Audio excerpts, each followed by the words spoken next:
Buenos días, mi nombre es Michael Mandy y junto a mi grupo proveniente del tercer año sección C, conformado por David Mort y César García, vamos a estar tratando el tema de la fotosíntesis.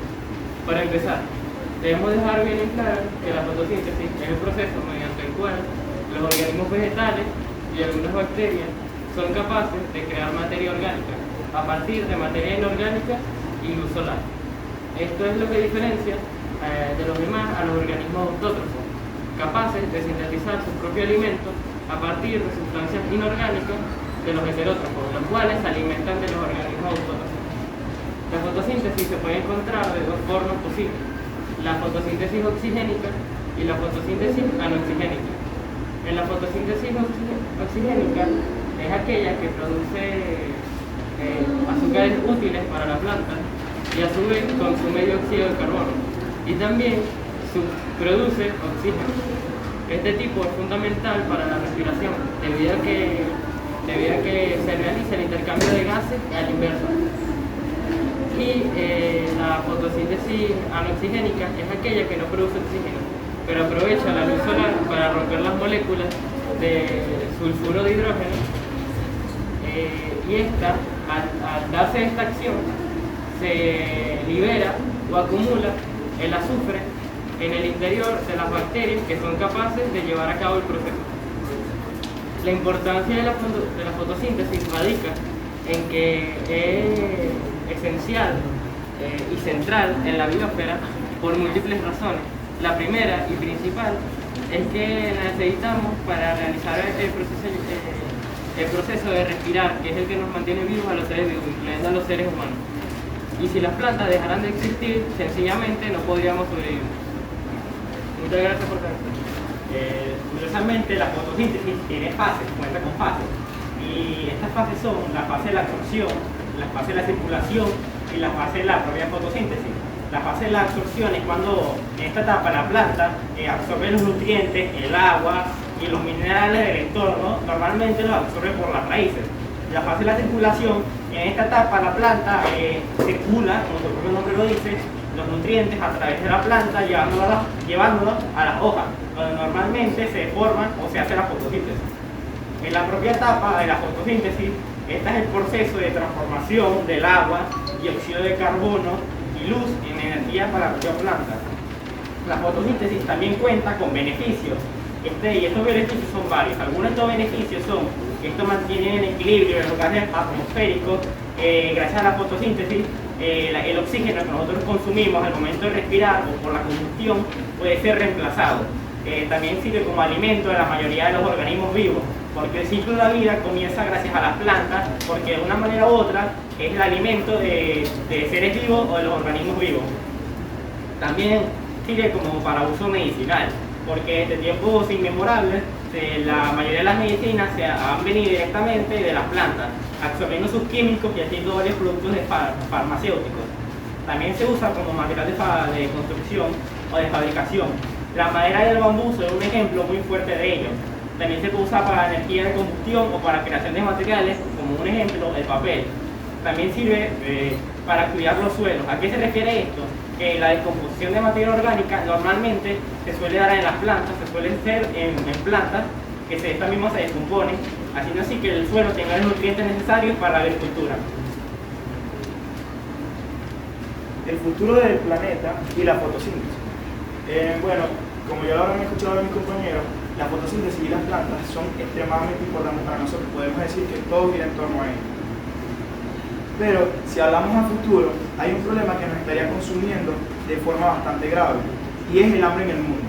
Varios investigadores han descubierto una manera de mejorar el proceso de la fotosíntesis, haciendo que los cultivos crezcan de una forma mucho más rápida de lo normal. Y así combatir de una forma fuerte el hambre en el mundo. Para esto se tendría que alterar la estructura interna de la célula vegetal para poder mejorar el desarrollo de las plantas.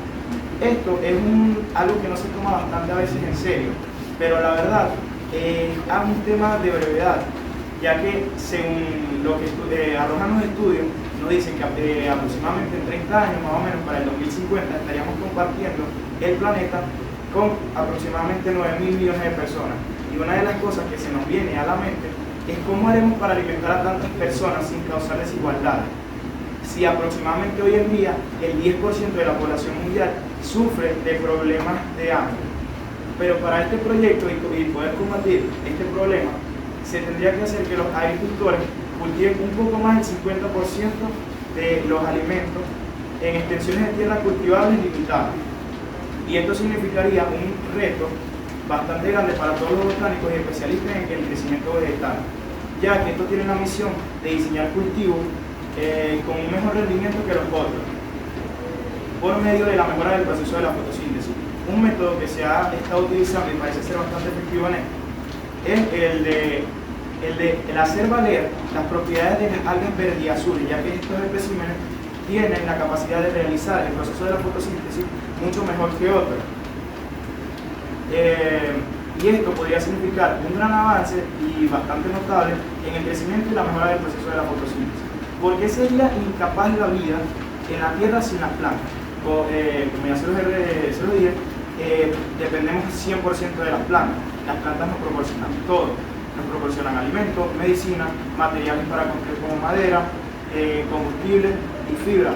Además, contribuyen a estabilizar los cambios climáticos y transforman el CO2 en oxígeno, que es la sustancia que utilizamos todos los seres vivos para respirar.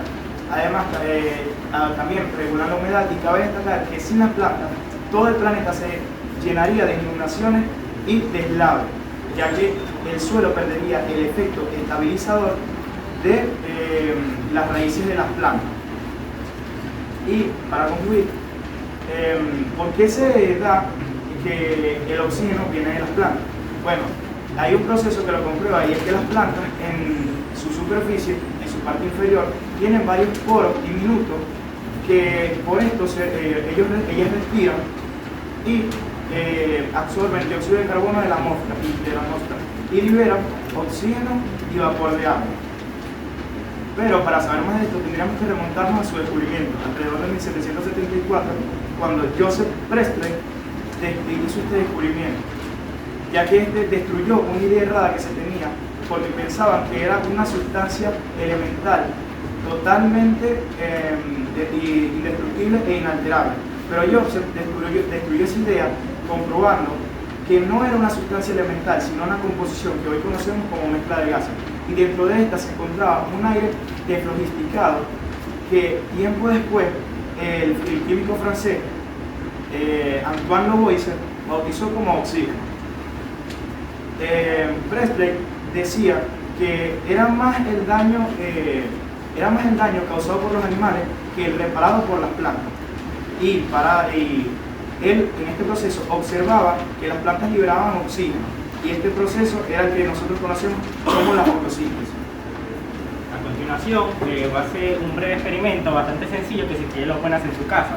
Para este experimento se van a necesitar un frasco, ya sea un pote de mayonesa cualquiera, agua y bicarbonato de sodio y bueno, una hoja que está en cualquier lado.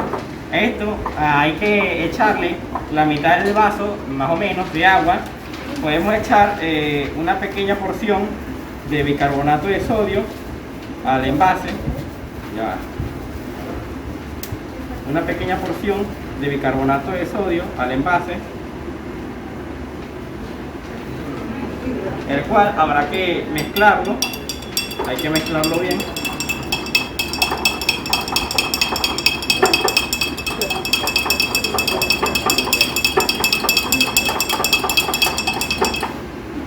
Y cuando el bicarbonato de sodio se calme, por así decirlo, habrá que ingresar la hoja dentro del envase. Hay que echarle un poquito más de agua hasta que llegue más o menos a una altura considerable del frasco o del pote, y habrá que taparlo. Esto, al entrar en contacto con la luz solar o con el sol, va a generar burbujas, que las burbujas se van a ir para arriba. ¿Qué representa este experimento? Antes de saber esto hay que saber qué es el dióxido de carbono. El dióxido de carbono es un gas inodoro e incoloro que prácticamente todos los seres vivos lo producen porque se genera al respirar o por la fermentación. Ya sabiendo esto, que es lo básico, se podría saber cómo funciona esto y qué representa.